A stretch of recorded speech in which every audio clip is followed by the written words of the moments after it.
नमः श्रीवर्धमानाय निर्दुःखलिलात्मने सालोकानां त्रलोकानां जगद्विद्यादर्पणाय ते।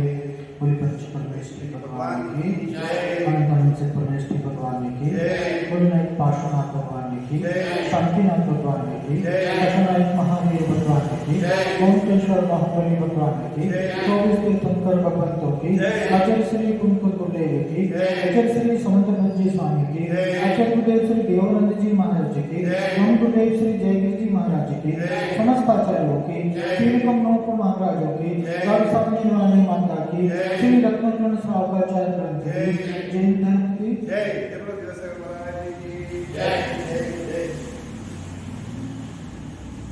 धर्म का परिचय बिना जीवन में सच्चा धर्म नहीं हो सकता और वो धर्म वही है जहाँ कर्म का नाश हो, जो हमें संसार के दुखों से छुड़ा करके और उत्तम सुख में स्थापित कर दे, वही धर्म है। और उस धर्म का आधार है सम्यक दर्शन, जो कि 8 अंगों से सहित है, 3 मूर्ताओं से रहित है और 8 मदों से रहित है। 3 मूर्ताओं की चर्चा चल रही थी। मूर्ता अर्थात मूर्ता अज्ञान का, और उस मूर्ता के अंतर्गत सबसे पहली मूर्ता थी लोक मूर्ता। गाथा नंबर 22। आप सागर स्नान मुचिता सिक्कास्मनाम गिरिपातोग्निपातश्च लोकमूर्तिगते। अने लोकमूर्ता क्या है कि आप नदी में सागर आदि में स्नान करना, पर्वत आदि से गिरना, पत्थरों की ढेर लगाना, रेत की ढेर लगाना आदि आदि, ये जो मान्यता है जो विवेक से रहित है, बिना सोचे बिना विचारे लौकिक रूढ़िवादिता का अनुकरण करना, जिसमें किसी भी प्रकार से धर्म नहीं है। इन क्रियाओं को जो कि धर्म नहीं है, धर्म मान करके करना, यह सब क्या है? लोक मूर्ता के अंतर्गत आता है, जो कि हमारे लिए पतन का कारण है, संसार परिभ्रमण का कारण है। ये सम्यक्त में दोष है। सम्यक्त में क्या है? विकार है। दूसरा दोष, दूसरी मूर्ता कौन सी है? देव मूर्ता। कथा नंबर 23।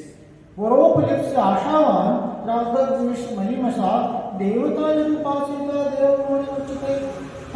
वरोपलिप्स्य आशावान यानी वर की इच्छा से, मनोकामना पूर्ति के उद्देश्य से आशावान यानी आशा से लिप्त, वरो लिप्त यानी आशा से अनुरक्त, आशा से सहित होकर के किसमें?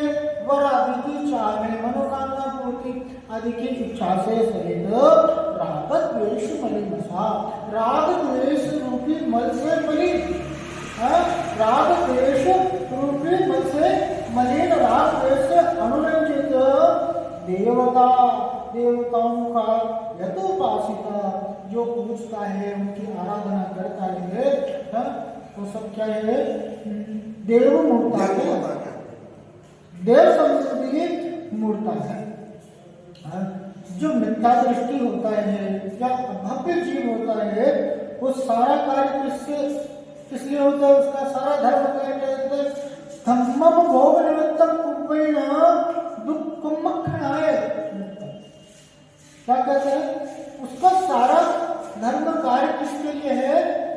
भोग के लिए, भोग निमित्तम है न कर्म क्षय के निमित्त। सम्यक दृष्टि का सारा धर्म क्या है? वो धर्म करेगा तो उसका उद्देश्य क्या रहेगा? कर्म का क्षय, कर्म का नाश, जो वीत रागता का पोषण करता हो वही सच्चा धर्म। और राग द्वेष आदि का पोषण करता हो वह क्या है? धर्म नहीं है। जो रागी द्वेष आदि देवताएं हैं, उनकी पूजा उपासना करना, ये सब क्या है? देव मूर्ता है।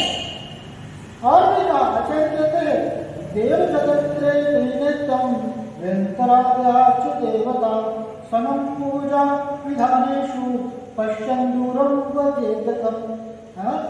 देवम जगत्त्रय नेत्रम, जो अनंत प्रभु है वो तीनों लोगों को के नेत्र के समान है।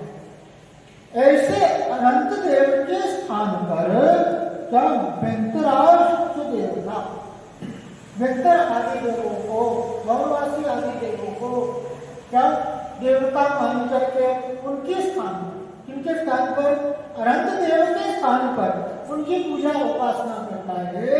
कहते समम पूजा विधानेषु पश्चिम दूरम उजरते, यानी वह क्या, वो अनंत संसार में परिभ्रमण करता है, अनंत अनंत दुख का भाजन होता है।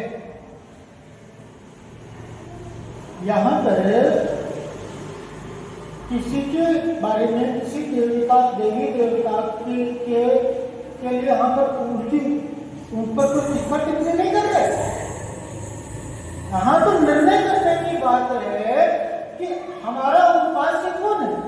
जैसा अपन ने पूर्व में सच्चे देव का स्वरूप जाना था, वो देव कैसे है, वीतराग सर्वज्ञ हितोपदेशी है। और इसके अलावा जो भी देव हैं जिनमें ये सारे गुण नहीं है, जो राग में से सही है, वो पूज्य नहीं है।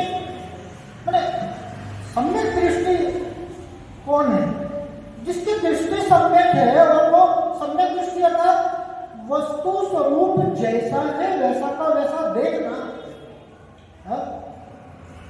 देव है उनको वैसा देव के स्वरूप में मानना, न कि उनको अनंत प्रभु के स्थान पर उनकी पूजा उपासना करनी। हम जैसे देव हैं वैसे उनके स्वरूप का, उनका सम्मान करते हैं। सम्यक दृष्टि के लिए भी क्या, वो पूजा आराधना नहीं करते, लेकिन क्या उनके लिए यथायोग्य उनके सम्मान करना, उनका सम्मान है, उनका आदर है, जैसा उनका पद है, जैसा उनका स्थान है, उसके अनुरूप सम्मान है उनके लिए। लेकिन उनको अनंत प्रभु का स्थान दे दे, यह सब क्या है, ये देव मूर्खता है, ये देव संबंधी अज्ञानता है। अब क्या इस संबंध में हमने कल जाना कि ये जो बहुवासी व्यंतर आदि जो देव हैं, प्रथम तो ये क्या है, ये नियम से मिथ्या दृष्टि है। और हमारे यहाँ पूज्य को ने सम्यक दृष्टि, वो आदर का प्रयास है। और दूसरा क्या, वो व्रति संयम पूजनीय है।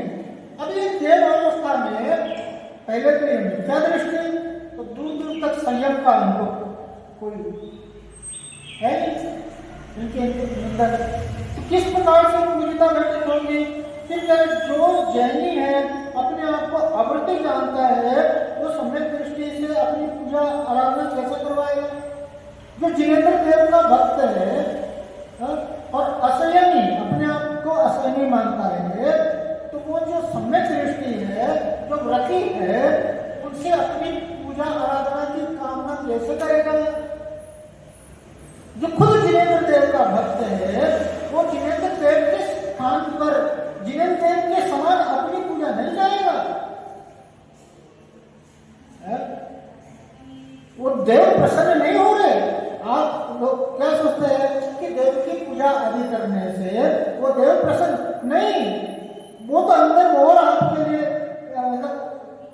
लिए करुणा कर रहे हैं, आपके लिए विचार करते हैं कि कैसा है ये अनंत प्रभु की पूजा करनी चाहिए, जिनेन्द्र देव की पूजा करनी चाहिए, ये मेरी पूजा कर रहे हैं।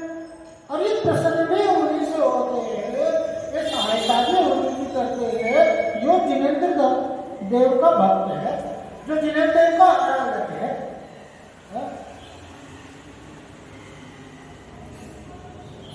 ऐसा। और फिर क्या कहा कि भाई कहीं भी शास्त्रों में ऐसा कोई उदाहरण नहीं आया जहां पर मनुष्यों ने देवों की पूजा की हो। हर जगह हर स्थान पर मनुष्यों की शील की, व्रत की, संयम की पूजा आराधना की है, और सभी देवों ने आकर के उनकी पूजा आराधना की है। कहीं भी मनुष्यों ने, क्योंकि मनुष्य क्या है, वो देवों से ऊंचे स्थान को प्राप्त है। देव भी मनुष्य की पूजा इसलिए करते हैं कि वही उत्कृष्टता से संयम को धारण कर सकता है। देव भी लड़ाई में इस प्रकार से, मैं भी इस मनुष्य जन्म को पाऊं, मैं इस मनुष्य भाव को पा करके और मैं भी जीवन की आराधना करूं, मैं भी संयम का पालन करूं, मैं भी इस संसार से मुक्त हूं, वो आपको ऊंचा मान रहे हो और आप क्या करो, अपने से नीचे का। जगत में भी आप किसका आदर सम्मान करते हो? जो आपसे उम्र में बड़ा है, जो आपसे गुणों में बड़ा है, जो आपसे पद में बड़ा है, जो किसी मामले में आपसे श्रेष्ठ है, आपसे ऊंचा है, आपसे अच्छा है, आप उनका सम्मान करते हो, उनका आदर करते हो। फिर जो आपसे नीचे स्थान पर रहेंगे, जिनके पास पूरा संयम है, तो वहां पर पूज्यता कैसे घटित होती है? अब यहाँ आचार्य कार्तिकेय स्वामी कार्तिकेय अनुप्रेक्षा में कहते हैं, न को देवी लक्ष्मी न को जीवस् पुनर्विव्यारम उव्यारम अव्यारम कम्ममे सुहासुर पुनर्देवी भक्ति पूज्य मानो विंतर देवो में देवी लक्ष्मी तो किम धम्मम कीर्ति एवं चिंतये सद्यपि। इस जीव को कोई लक्ष्मी नहीं देता और जीव का कोई उपकार अपकार नहीं करता। जगत में जो उपकार अपकार करता हुआ दिखाई देता है वह अपने किए हुए शुभ शुभ कर्मों द्वारा होता है। कोई भी इस जीव को न लक्ष्मी देता है, न संपदा देता है, न कोई इसका उपकार करता है, न कोई इसका अपकार करता है। कोई भी इस जीव का अच्छा बुरा करने वाला कोई अन्य नहीं है। फिर कौन है? फिर क्या कारण है मेरे अच्छे की बुरे का? मेरे इसका कारण क्या है? मेरे कर्म, मेरे अच्छे बुरे कर्म, मेरे सत्कार दुष्कार, मेरे पुण्य पाप ही मेरे लिए सुख दुख का कारण है। भक्ति पूर्वक पूजा करने से यदि व्यंतर देवी लक्ष्मी देवे तो दान पूजा शील संयम ज्ञान अध्ययन तप समस्त धर्म शुभ भाव पुण्य है क्यों किए गए? अगर भक्ति करने से, पूजा आराधना करने से ये व्यंतर आदि देव है, जो भवनवासी देव है, ये प्रसन्न होकर के हमारी सारी इच्छा पूर्ति कर दे, तो फिर जो सारे जो धर्म कार्य हैं, जो दान आदि कर रहे हैं, पूजा कर रहे हैं, आराधना कर रहे हैं, संयम को धारण कर रहे हैं, ध्यान करते हैं, तप करते हैं, ये सब अध्ययन करते हैं, स्वाध्याय करते हैं, ये सारे धर्म कार्यों का क्या अर्थ? जब व्यंतर देव आदि सारा मेरा कार्य कर दे, यदि भक्ति पूजा पूर्वक वंदना करने से कुदेव ही संसार के कार्य सिद्ध करने लगे तो कर्म कुछ वस्तु ही नहीं रह जाएगी, व्यंतर सब सुख देने वाला हो जाएंगे, धर्म का आचरण निष्कर्म में हो जाएगा। क्या करें कि भक्ति पूजा वंदना करने से, आराधना करने से अगर ये कुदेव जो है ये संसार के सारे कार्य को सिद्ध करने लग जाए, इनकी पूजा भक्ति करने से मेरे कार्य सारे होने लग जाए, जो भी चाहूं, जो भी मैं इसे मनोकामना मांगो तो ये पूरी कर दे। तो फिर कह रहे हैं कि सारा जो धर्म है वो तो सब व्यर्थ ठहरा ना। जो धर्म आरोपी आचरण है उसका क्या अर्थ? जगत में इस जीव का जो देव दानव देवी मनुष्य स्वामी माता पिता भाई मित्र स्त्री स्त्रियंश औषधि आदि जो उपकार करते हैं सो सभी अपने द्वारा किए गए पुण्य पाप कर्म हैं, उनके उदय के अधीन करते हैं। ये सभी तो बाहरी निमित्त मात्र हैं। ऐसा भी देखा जाता है कि कोई भला करना चाहता है, उपकार करना चाहता है, परंतु उपकार बुरा हो जाता है, अपकार हो जाता है। कोई बुरा करना चाहता है किंतु उपकार भला हो जाता है। इसलिए प्रधान कारण पुण्य पाप है। मैंने इस संसार में जो भी है, देव आदि हमारी रक्षा करते हैं, दानव आदि जो है, राक्षस आदि जो है वो हमारा अपकार करते हैं। कोई मनुष्य है, कोई हमारा स्वामी, कोई मालिक है, माता है, पिता है, स्त्री है, पुत्र है, मित्र है, ये सारे जो भी हमारा उपकार करते हैं देखे जाते हैं, वो सब क्या है? पुण्य पाप के अधीन है। पुण्य कर्म का उदय नहीं होगा ना तो कितना भी सबल वाला आपका हो वो आपकी मदद के लिए आगे नहीं आएगा।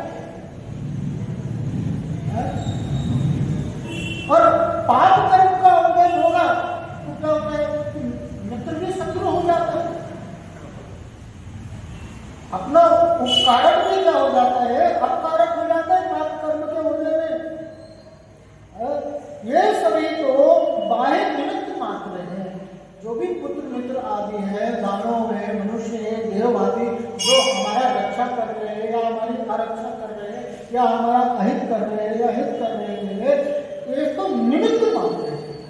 हित में भी और अहित में भी ये क्या है, निमित्त है। इनका कोई स्थान नहीं है, वहां पर कोई दोष नहीं है। अच्छा करने में भी क्या है,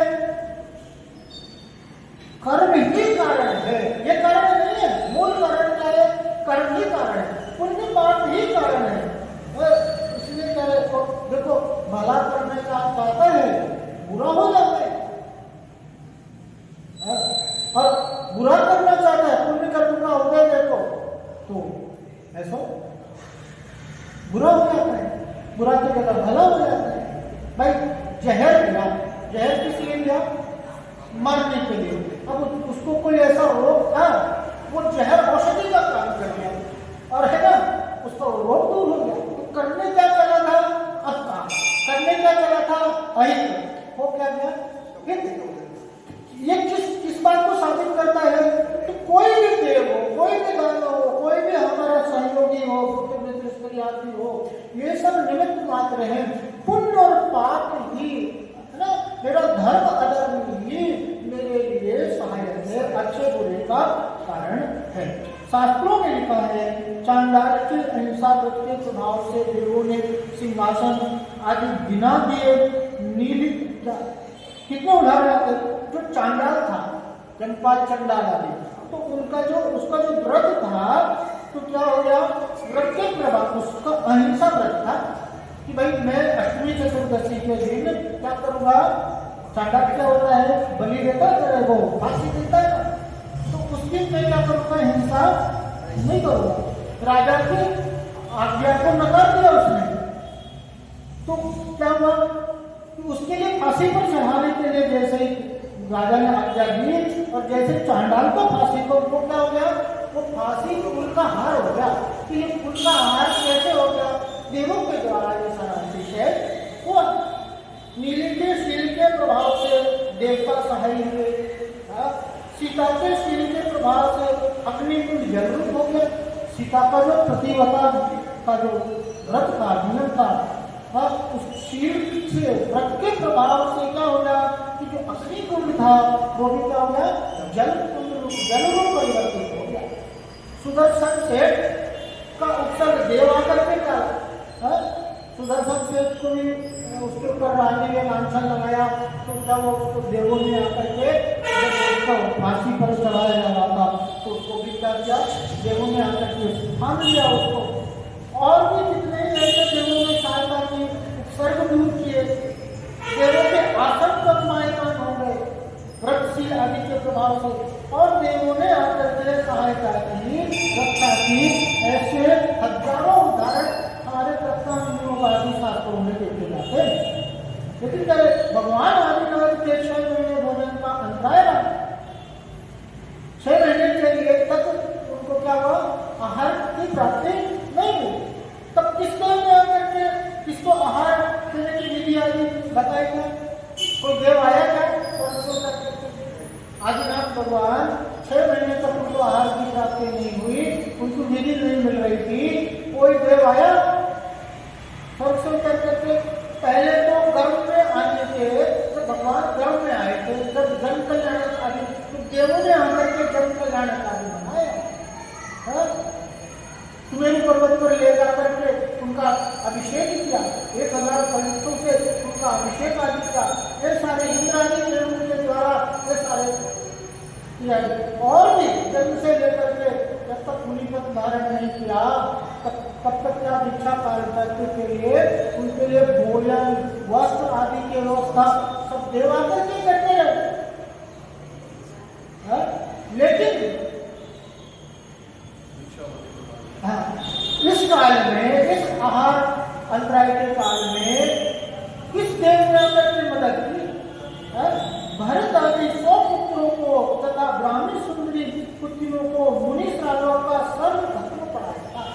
आदिनाथ भगवान ने ना भरत आदि अपने 100 पुत्रों को, ब्राह्मणी सुंदरी आदि पुत्रियां थी, उनको धर्म का पूरा ज्ञान दिया, मुनि आदि की सजा का ज्ञान दिया, श्रावक तक कैसे धर्म पाले लोग, ये सबका ज्ञान दिया।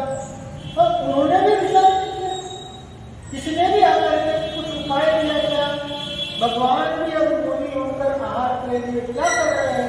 वास्तव में अंतराय कर्म का होकर मत हुए बिना कोई सहायता, अंतराय कर्म का होकर और जैसे अंतराय कर्म बंद हुआ तब श्याम राजा के द्वारा आदिनाथ भगवान का हुआ। युधिष्ठिर, भीम, अर्जुन, नकुल, सहदेव ये महावीतरागी मुनि होकर वन में ध्यान करते थे। उनको दुष्ट बैरी में आकर के अपनी में लाल करके लोहे के आभूषण पहना दिए। पांचों पांडव थे ना, युधिष्ठिर, भीम, अर्जुन, नकुल और सहदेव, और जो मुनि हो गए और तपस्या कर रहे थे तो दुष्टों ने आकर के क्या किया? लोहे का गरम गरम लाल लाल आभूषण पहना दिया उनके लिए। तो कह रहे कि अब ऐसी स्थिति में कौन देव आकर के कोई वनदेव आ गया क्या कि कोई कहीं से देव होकर के आ गया? उनकी रक्षा करने के लिए कौन है? सुकुमार मुनि की ओर 3 दिन तक श्यालिनी अपने 2 बच्चों के साथ आती रही, भक्षण करती रही। वहां कोई देव सहायता करने आया था? 500 मुनियों को धानी में फेंक दिया यही केरला के पास है? क्या कोई वहां पर उनकी रक्षा करने आया था? बलभद्र और कृष्णनारायण जिससे पहले हजारों देव सेवा करते थे, अपने हिंद कर्मों का हो गया, पुण्य क्षीण हुआ, तो कोई भी उनकी पानी पिलाने वाला नहीं। जो सुदर्शन चक्र से नहीं मारा वो एक वीर की बाण से घायल हो गया, मर गया। ऐसे अनेक ध्यानी, तपस्वी, व्रती, संयमी आदि ने घोर उत्सव को भोगा। उनमें से बहुतों के देव सहाय नहीं थे। ऐसे बहुत से उदाहरण है जहाँ बहुत घोर उत्सव को सहा लेकिन कोई देव सहायता करने नहीं आया। अब बहुत से ऐसे उदाहरण है, पार्श्वनाथ भगवान है, धर्मेंद्र, पद्मावती आदि आए ना। हालांकि उनकी रक्षा करने से पार्श्वनाथ भगवान को कोई अर्थ नहीं था। अगर वो रक्षा करने नहीं आते तो पार्श्वनाथ भगवान को क्या मुक्ति को, वो तो अपने ध्यान में, लेकिन फिर भी यहाँ कह रहे हैं कि वो उनकी रक्षा, वो उनकी सहायता, उनकी सर्व दूर करने का लोगों में प्रयास किया। ऐसे कई उदाहरण है जहाँ पर देवों के द्वारा उत्सव दूर हुआ, और ऐसे बहुत से उदाहरण है जहाँ पर कोई रक्षा करने उत्सव दूर नहीं करके आया। इसके लिए यह निश्चित है अशुभ कर्म का उत्सव हुए बिना तथा शुभ कर्म का हो जाए बिना कोई देव आदि सहायता नहीं करता। स्वयं का शरीर ही शत्रु हो जाता है। खरदूषण स्वयं का शरीर ही शत्रु हो जाता है। खरदूषण का पुत्र शंभु कुमार, इसने 12 वर्ष तक बांस के झुरमुट में कठिन तपस्या की और सूर्यहास नाम का की तलवार को प्राप्त। और खरदूषण का पुत्र जो शंभु कुमार वो क्या बांसों का झुंड में, और उसने क्या किया? एक तपस्या की और तलवार जो है सूर्यहास नाम का जो अजय था, ऐसा तलवार को प्राप्त किया। लेकिन क्या हुआ? सहज ही लक्ष्मण के हाथ आ गई। जैसे ही तलवार से हुई, लक्ष्मण वहां पर थे और वो तलवार किसके हाथ में आ गई? लक्ष्मण के हाथ में आ गए। और क्या उन्होंने देखा इसकी धार का प्रयोग किया जाए, और क्या हुआ? उन्होंने उसी बांस के झुंड में उस तलवार को चलाया, जबकि उस झुंड में कौन बैठा हुआ था? शंभु कुमार बैठा हुआ। और उसको देख नहीं पाए, और क्या हुआ? वो शंभु कुमार का मस्तक कट गया। लक्ष्मण ने तो बिना जाने ही तलवार की धार का प्रयोग अभ्यास रूप में किया था, किंतु भीतर बिहड़ में बैठे शंभु कुमार का सिर कट गया। अपने हित के लिए सिद्ध की हुई विद्या, वो विद्या किसने? अपनी रक्षा के लिए, अपने हित के लिए वो विद्या का सिद्ध किया था, लेकिन वो विद्या ही स्वयं से घात का कारण है। पूर्व कर्म के उदय के निमित्त से ही अनेक उपकार अपकार मिल जाते हैं। ये सब चाहे आजीविका है, धन है, पुत्र आदि है, ये सब कुछ भी हमें देने करने में समर्थ नहीं है, कर्म ही सहायक है। यहाँ प्रत्यक्ष देखते हैं, नगर का राजा, सभी देव देवी, पीर पैगंबर, स्वामी फकीर, सभी भक्तों के साधु, सभी वेद पुराणों के पाठ करने वाले, नित्य ही होम यज्ञ का पाठ करने वाले ब्राह्मणों को बहुत आजीविका देता है, बड़ा सत्कार करता है, लाखों रुपये का दान देता है, जिसका बड़ा फल सब तक पहुँचता है, तो भी संयोग वियोग हानि वृद्धि जीत हार टालने में कोई समर्थ नहीं। कितना भी देवी देवता आदि है, तीर पैगंबर है, स्वामी है, ऐसे स्थान पर खूब होम यज्ञ करता है, बहुत सारे अनुष्ठान करता है, फिर भी तो उसके जीवन में हानि वृद्धि देखी जाती है, लाभ अलाभ देखा जाता है, संयोग वियोग देखा जाता है, हार जीत देखी जाती है। इसलिए ऐसा निश्चित जानो, बिना श्रद्धा किए भी अनेक देवी देवों की पूजा आराधना देव होता है। बिना सच्चे श्रद्धा किए, बिना सच्चे देव की पहचान के सारा पूजा आराधना जो है आपका कर रहे हो, तो देव मूर्ता के अंतर्गत आता है। जो मंत्र साधना, विद्या आराधना, देव आराधना आदि है, वे सभी पुण्य पाप के अनुसार है। जो भी आराधना किया, विद्या आराधना किया, सब पुण्य पाप का फल है। इसलिए जो सुनने इच्छुक है वे दया, क्षमा, संतोष, निर्वांछता, मंद कषायता, वीतरागता के द्वारा अकेले धर्म का ही आराधन करो, अन्य प्रकार से वांछा करने के पाप बंद नहीं करो। धर्म करना है, अपना सुख चाहते हो, अपना हित चाहते हो, अपना कल्याण चाहते हो, तो क्या करो, दया रूपी धर्म को अपनाओ, क्षमा रूपी धर्म को अपनाओ, अंतर में संतोष को धारण करो, निर्वांछता है, निष्काम भक्ति ही कार्यकारी होती है। किसी भी इच्छा वांछा कामना को लेकर के पूजा आराधना किया गया, उपासना भक्ति, ये सब अपने फल को देखने में समझ नहीं है। जिस भक्ति में, जिस आराधना में, जिस पूजा में सच्चे देव की पूजा करे और फिर भी वहां पर है कामना से रहते, आकांक्षा से रहते, तो वही कार्यकारी है। मंद कषाय ऐसा धर्म का पहचान, धर्म का फल क्या है? क्रिया का नाम धर्म नहीं है, कषाय की मंदता का नाम धर्म है। आपके अंदर राग द्वेष का कितना भाव होगा, आपके अंदर क्रोध आदि कषाय कितने मंद है, ये है धर्म। वीत राग का, जहाँ पर राग का पोषण होता है, जहाँ पर राग रंग है, वहां पर क्या है? धर्म है। वीत राग का ही सच्चा धर्म है। ऐसे धर्म को जान करके आराधना करो, अन्य प्रकार से पाप का उपार्जन करके अपना अधिक मत करो।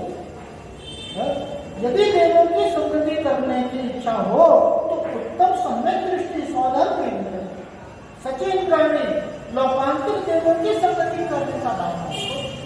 अगर देवों की संगति ही करना है तो किसकी संगति करो?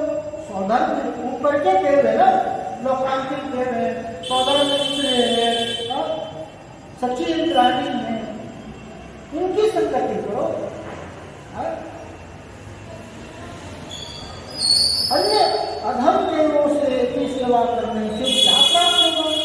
जो देव है जिनके पास में धर्म का कोई स्थान नहीं है, जिनके न क्रिया का आचरण वो सब क्या है? अधर्म लोग है, उनकी उपासना करने से क्या सिद्ध होने वाला, क्या मिलने वाला है? इस प्रकार से यहाँ पर चर्चा करें।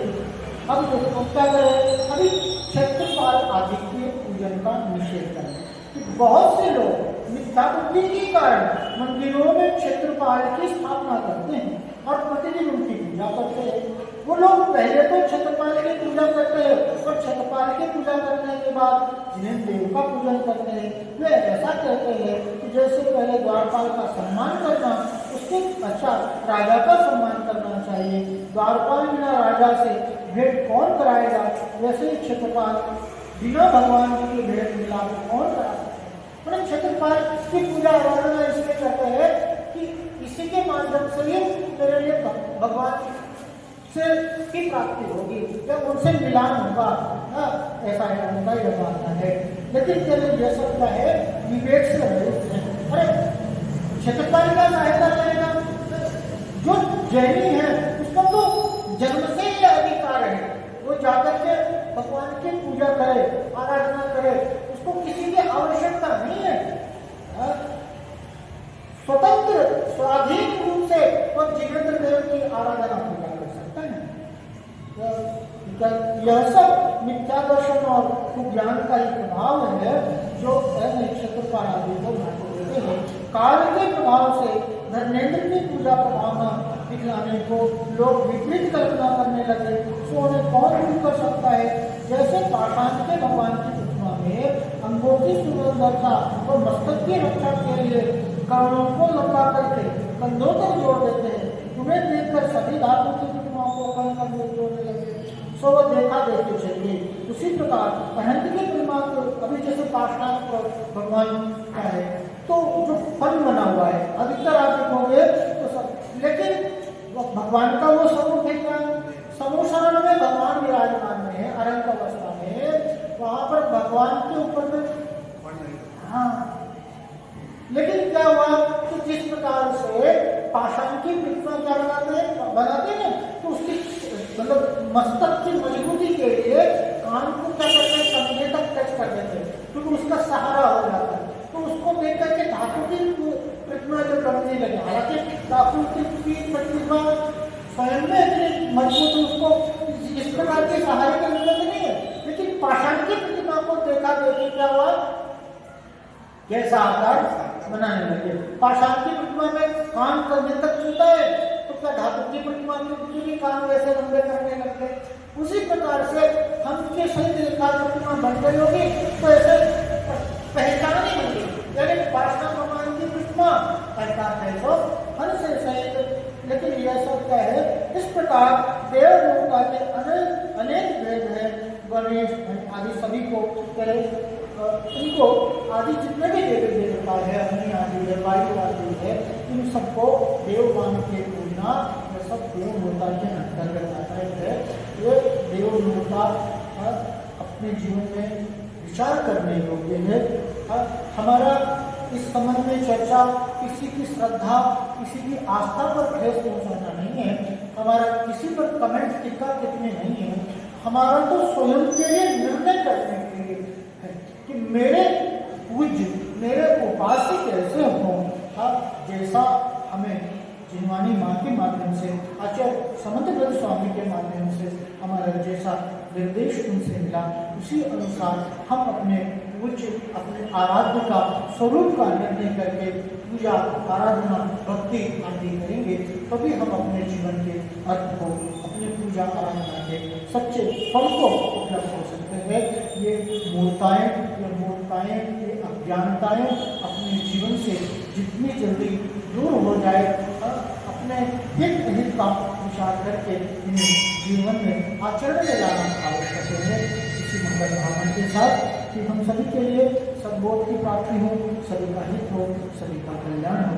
आज यहीं तक बोले पंच परमेश्वर भगवान की जय, अनंतानंद से परमेश्वर भगवान की जय, गुरुनाथ पार्श्वनाथ भगवान की जय, शांतिनाथ भगवान की जय, सचनाथ महावीर भगवान की जय, ओमकेश्वर बाहुबली भगवान की जय, 24 तीर्थंकर भगवंतों की, अजय श्री कुंकुम देवी की, अजय श्री समंतव्रत जी स्वामी की, अजय श्री देवानंद जी महाराज की, ममता श्री जयदेव जी महाराज की, समस्त आचार्यों की, तिरुकम नौक महाराज की, साधुसाम जी माता की, श्री रत्न श्रावकाचार्य जैन धर्म की जय, महाराज की जय। ज्ञानी के ज्ञान से सूझे लोका लो, सोवाणी मस्तक नमो सदा वेद हो, वाणी बाती